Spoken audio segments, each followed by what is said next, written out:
আমরা বাজার থেকে অনেক সময় এই লঙ্কাগুলো নিয়ে এসে থাকি, তবে কি বানাবো ভেবে পাই না, বা এর ভেতরে পুরভরা আচার তৈরি করতে গেলেও অনেকটা ঝামেলা হয়ে যায়। তো আজকে আপনাদেরকে আমি একদমই সহজভাবে কিভাবে দুর্দান্ত স্বাদের মাত্র 10 মিনিটে এই আচার তৈরি করে নিতে পারবেন তারই রেসিপি আপনাদের সাথে শেয়ার করব। তো বন্ধুরা, সবার প্রথমে আপনাদের এখানে দেখিয়ে দিচ্ছি, আমি এখানে 250 গ্রাম পরিমাণ লঙ্কাগুলো নিয়েছি। এই লঙ্কাগুলো কিন্তু খুব বেশি ঝাল হয় না, খুব বেশি কেন, একদমই সামান্য ঝাল থাকে, ঝাল কিন্তু একদমই হয় না। লঙ্কাগুলোকে ভালোভাবে পরিষ্কার করে ধুয়ে নিয়েছি এবং হালকা একটু রোদের মধ্যে শুকিয়ে নিয়েছি।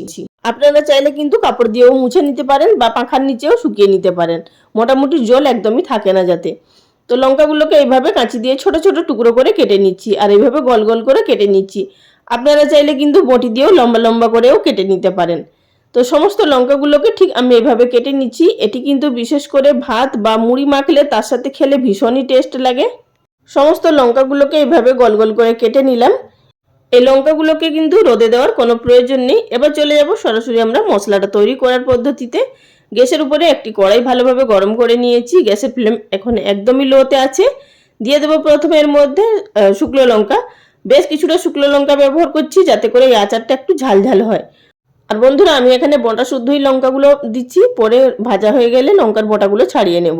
এতে করে লঙ্কাগুলো ভাজার সময় আর গন্ধ ছাড়বে না। লঙ্কাটাকে প্রায় 30 সেকেন্ড মতো ভেজে নেওয়ার পর দিয়ে দিলাম এর মধ্যে 2 টেবিল চামচ পরিমাণ মতো মৌরি, আর দিলাম এখানে 1 টেবিল চামচ পরিমাণ মতো গোটা জিরে। এবার এগুলোকেও প্রথমে কয়েক সেকেন্ড ভেজে নেব।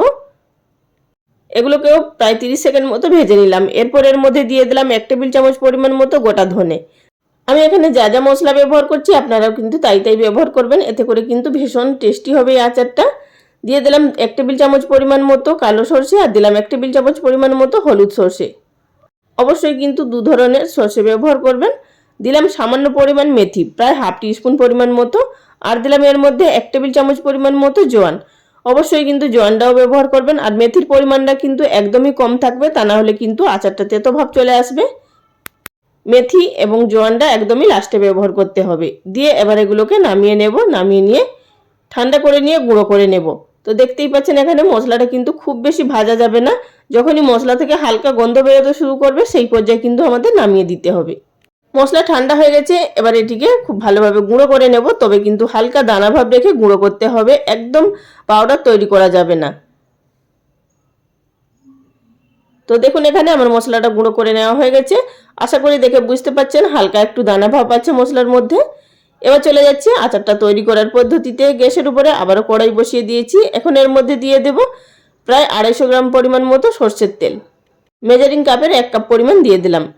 তেল যখনই ধোঁয়া উঠতে শুরু করবে সেই পর্যায়ে গ্যাসের ফ্লেমটাকে বন্ধ করে দিতে হবে। তারপর এর মধ্যে দিয়ে দিলাম ফোড়নে 3টে শুকনো লঙ্কা, হাফ টিস্পুন কালো জিরে, হাফ টিস্পুন পরিমাণ মতো মেথি, 1 টিস্পুন পরিমাণ মতো দিলাম জোয়ান। এবার এর মধ্যে দিয়ে দিলাম সামান্য পরিমাণ হলুদের গুঁড়ো। সেটা আপনাদের দেখিয়ে দিচ্ছি যে হলুদ গুঁড়োটা কেন এই সময় সামান্য পরিমাণ ব্যবহার করলাম। যেহেতু আমি এর মধ্যে লঙ্কাগুলো দেব, তাই লঙ্কাগুলো যেহেতু কাঁচা আছে তাই তেলটা ছিটকে আসতে পারে, সেই জন্য আমি এখানে সামান্য পরিমাণ হলুদের গুঁড়ো ব্যবহার করলাম। এতে করে তেলটা ছিটকে আর বাইরে বেরিয়ে আসবে না।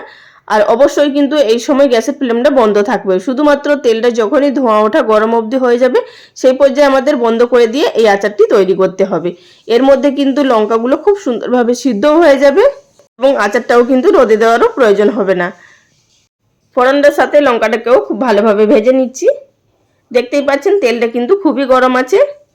মিনিট 2-এর মতো নেড়ে নেওয়ার পর এখন এর মধ্যে অ্যাড করে দিচ্ছি নুন। নুনের মধ্যে যদি জলীয় ভাব থাকে সেটিও কেটে যাবে, আর এই সময় নুনটাও কিন্তু গলে যাবে।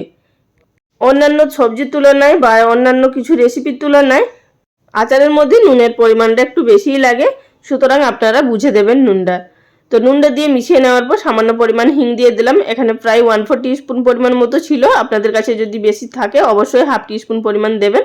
আমার কাছে যেটুকু ছিল সেটুকুই দিয়ে দিলাম। তো এর মধ্যে দিয়ে দিলাম 1 টেবিল চামচ পরিমাণ মতো হলুদের গুঁড়ো, 1 টেবিল চামচ পরিমাণ মতো কাশ্মীরি লঙ্কার গুঁড়ো। আমি এখানে কালারের জন্য ব্যবহার করলাম, আপনারা না চাইলে নাও করতে পারেন। এবার দিয়ে খুব ভালোভাবে নেড়েচেড়ে মিশিয়ে নেব। আর বন্ধুরা, এছাড়াও কিন্তু চ্যানেলে বিভিন্ন ধরনের আচারের রেসিপি আপলোড করা আছে, আর আপনারা কিন্তু প্রত্যেকটা আচারের রেসিপিতে খুবই ভালোবাসা দিয়েছেন। আর যারা দেখেননি আচারের রেসিপিগুলো, নিচে ডেসক্রিপশন বক্সে লিংক দিয়ে দেবো, বা চ্যানেলে প্লেলিস্ট করা আছে, আপনারা সেখান থেকেও দেখে নিতে পারেন। যখনই দেখবেন তেলটা হালকা একটু ঠান্ডা হয়ে যাচ্ছে সেই পর্যায়ে এর মধ্যে অ্যাড করে দিতে হবে তৈরি করে রাখা মশলার গুঁড়োটা। দিয়ে আবার এটিকে খুব ভালোভাবে নেড়ে মিশিয়ে নেব। বন্ধুরা, ভিডিও চলাকালীন ছোট্ট একটি অনুরোধ, যদি চ্যানেলে কেউ নতুন দর্শক বন্ধু হয়ে থাকেন আর ভিডিওটি দেখার পর যদি আপনাদের ভালো লাগে, চ্যানেলটি সাবস্ক্রাইব করে নেওয়ার অনুরোধ রইল। পাশে থাকা বেল বাটনটি অবশ্যই প্রেস করে রাখবেন, এতে করে পরবর্তী ভিডিও নোটিফিকেশন সবার আগে পেয়ে যাবেন আর সেখান থেকে আপনারা আপনাদের সময় অনুযায়ী দেখে নিতে পারবেন। আর বন্ধুরা, সবশেষে এর মধ্যে এড করে দিচ্ছি টকের জন্য ভিনিগার। আপনারা চাইলে এখানে কিন্তু পাতিলেবুর রসও দিতে পারেন হাফ কাপ পরিমাণ মতো, বা এখানে আপনারা আমচুর পাউডারও ব্যবহার করতে পারেন প্রায় 4 থেকে 5 টেবিল চামচ পরিমাণ মতো। তো আমি এখানে প্রায় 2 টেবিল চামচ পরিমাণ মতো প্রথমে দিলাম ভিনিগার, তারপরে আরও কিছুটা দিচ্ছি। অন্যান্য যদি টক জাতীয় আচার হতো তাহলে কিন্তু এতটা ভিনিগার বা আমচুর পাউডার প্রয়োজন হতো না। তো সুতরাং এখানে একটু টক ভাব আনার জন্য এতটা টক আমাদের ব্যবহার করতে হয়েছে। তো যাই হোক বন্ধুরা, আর আপনাদের এখানে একটি কথা বলতে ভুলে গেছি, আমি আপনাদের সাথে কথা বলতে বলতেই এর মাঝখানে আমি দিয়েছিলাম 1 টিস্পুন পরিমাণ মতো চিনি। অবশ্যই কিন্তু সামান্য পরিমাণ চিনি ব্যবহার করবেন, এতে করে আচারের টেস্ট খুবই ভালো আসে। তো এটিকে এইভাবে ছেড়ে দেব প্রায় সারা রাত। পরের দিন সকালে আমি এটিকে একটি জারের মধ্যে ভরে নিচ্ছি। আচারটাকে অবশ্যই একদম ঠান্ডা হতে দেবেন আর কিছুক্ষণ ওইভাবেই রেখে দেবেন, এতে করে আচারটা খুব ভালোভাবে মজে যাবে। তারপরে আপনারা একটি বয়াম খুব ভালোভাবে পরিষ্কার করে ধুয়ে রোদের মধ্যে শুকিয়ে নেবেন, তারপর জারের মধ্যে ভরে নেবেন।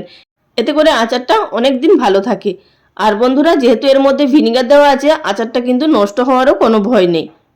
রোদে না দিলেও কিন্তু আচারটা খুবই ভালো থাকে। তাহলে বন্ধুরা, যারা বাড়িতে বানাননি অবশ্যই একবার বানিয়ে দেখবেন, খেতে ভীষণ টেস্ট হয়। আজ এই পর্যন্ত, সবাই ভালো থাকবেন, নমস্কার।